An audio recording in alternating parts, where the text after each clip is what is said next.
با عرض سلام خدمت شما دوستان عزیز. امروز میخوایم درباره یکی از بهترین پروتئین های موجود تو بازار صحبت کنیم. اپتیموم هیدرووی پلاتینیوم نیتراتیون، یکی از بهترین وی‌های موجود تو بازار. این پروتئین از وی ایزوله هیدرولیز شده که به معنی جذب سریع و کارایی بهتر، یعنی کارایی بالاتر. این پروتئین که الان تو دست منه یکی از بهترین برندهای شرکت اپتیمومه. طرز استفادهش هم اینه که هم میتونین تو آب اینو حل کنین، هم میتونین با شیر اینو مخلوط کنین که به عنوان یه میان وعده فوق العاده عالیه، به عنوان یه میان وعده بعد تمرین فوق العاده عالیه.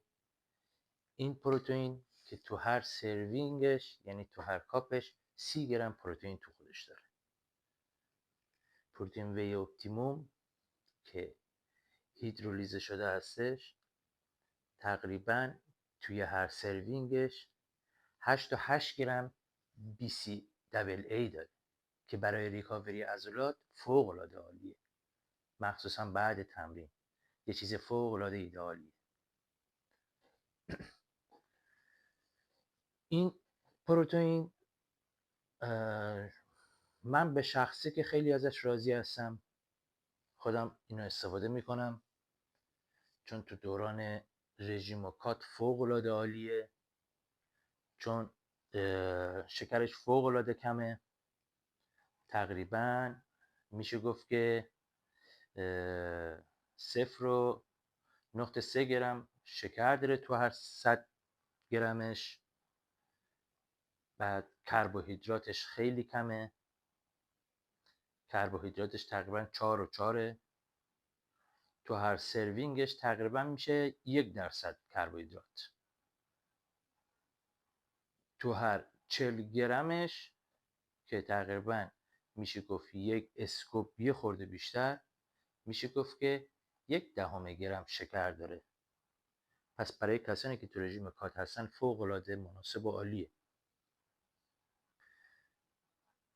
کلا 75 گرم توی یه پروتئینش پروتئین کامل داره، یعنی تو هر ظرف 1 کیلو 600 گرم وزنشه. کلا اینو به شما بگم، مثل بعضی از وی‌های دیگه تو بازار که 2 کیلو 700 هستن یا 2 کیلو 270 هستن، این وی 1 کیلو 600 وزنش، که تو این 1 کیلو 600 تقریبا 75 گرم پروتئین خالص داره.